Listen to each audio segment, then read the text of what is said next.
ഈ ട്രെയിനിലേക്ക് ഈ പ്രശ്നങ്ങളൊക്കെ ഇനി ഏത് കാലത്ത് തീരാനാണ്? എല്ലാവർക്കും അനുഭവം ഉണ്ടാകില്ല എങ്കിൽ പോലും ട്രെയിനിലേക്ക് പല അനുഭവങ്ങൾ നമ്മൾ കേൾക്കുന്നത് അത് വളരെ മോശമാണ്. ഇപ്പോൾ തന്നെ നോക്കൂ, ഭക്ഷണം കഴിച്ചുകൊണ്ടിരിക്കുകയാണ്, അതിനിടയിൽ അടിപിടിയാകുന്നു. എത്ര പേരുണ്ട് ഒരു ട്രെയിനിൽ യാത്ര ചെയ്യുന്നു എന്ന് പറയുമ്പോൾ എല്ലാവർക്കും ബുദ്ധിമുട്ടാണ്. വലിയ വലിയ പ്രശ്നങ്ങളിലേക്ക് പോലും പോയിട്ടുണ്ട്. ഇതൊക്കെ എന്ന് അവസാനിക്കും ഇനി?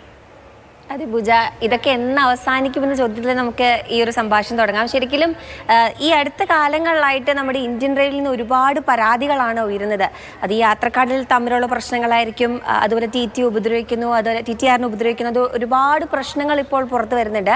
എന്തായാലും ഈ വീഡിയോ ഇവർ എക്സിൽ പങ്കുവച്ചത് ഒരു കുറിപ്പോട് കൂടിയായിരുന്നു.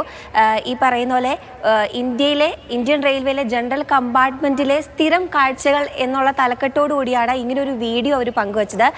ഈ സംഭവം എത്രത്തോളം ശരിയാണ് എന്നുള്ളത് ട്രെയിനിൽ സ്ഥിരം യാത്ര ചെയ്ത നമ്മളെപ്പോലുള്ള ആളുകൾക്കൊക്കെ മനസ്സിലാവാൻ പറ്റും. എന്തായാലും ഈ ദൃശ്യങ്ങൾ നമുക്ക് കാണാൻ കഴിയും. ആ ആൾ അവിടെ ഇരുന്ന് കഴിക്കുകയാണ്, ഭക്ഷണം കഴിച്ചുകൊണ്ടിരിക്കുകയാണ്. അപ്പോൾ ഭക്ഷണം കഴിക്കുമ്പോൾ ഒരാളെ എഴുന്നേൽപ്പിച്ച് മാറ്റി വിടുക എന്നൊക്കെ പറഞ്ഞു കഴിഞ്ഞാൽ അത് നമ്മൾ സാധാരണ അങ്ങനെ ചെയ്യാറില്ല. അവർ കഴിച്ചു കഴിഞ്ഞാണെങ്കിലും മാറുമെന്ന് അടുത്തുള്ള ആളുകളൊക്കെ പറയുന്നുണ്ട്. പക്ഷേ അവിടെ രണ്ടുപേരും തമ്മിൽ വളരെ രീതിയിൽ തന്നെ തട്ടിക്കയറുന്നുണ്ട്.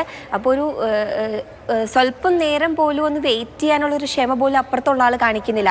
ഇതൊക്കെ സ്ഥിരം കാഴ്ചകളാണ് ഇപ്പോൾ ട്രെയിനിലുള്ളത്. ഞാനിങ്ങനെ ഇടയ്ക്കൊക്കെ ട്രെയിനിൽ യാത്ര ചെയ്യുമ്പോൾ ആലോചിക്കാറുണ്ട്, പണ്ട് ചെറുപ്പം തൊട്ടുള്ള കാലത്തൊക്കെ ഒരുപാട് ട്രെയിനിൽ യാത്ര ചെയ്യുന്ന സമയത്തൊക്കെ അന്ന് ഇതുപോലെ തന്നെ ജനറൽ കമ്പാർട്ട്മെൻറ്റിൽ ഒരുപാട് ആളുകൾ യാത്ര ചെയ്യായിരുന്നു. അപ്പോൾ ഈ സമയത്തും പരസ്പരം ആളുകൾ ഷെയർ ചെയ്തിരിക്കുന്നത് കണ്ടിട്ടുണ്ട്.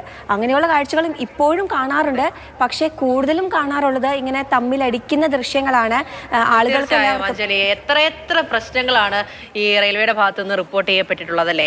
ടിക്കറ്റ് എടുക്കാതെ യാത്ര ചെയ്യുന്ന പ്രശ്നം, നമ്മൾ കഷ്ടപ്പെട്ട് ബുക്ക് ചെയ്ത ആ സീറ്റിൽ വേറെ ആരെങ്കിലും ഒക്കെ കയറിയിരിക്കുന്ന പ്രശ്നം, അവരുടെ കയ്യിലും ടിക്കറ്റ് ഉണ്ടാവുകയില്ല, വൃത്തിയുടെ പ്രശ്നം, ഭക്ഷണത്തിന്റെ പ്രശ്നം, ഇങ്ങനെ തമ്മിലടിക്കുന്ന എത്ര പ്രശ്നങ്ങൾ ഏതെങ്കിലും കാലത്ത് നന്നാവുമെന്ന് പ്രതീക്ഷിക്കാം. ശരി അഞ്ജലി.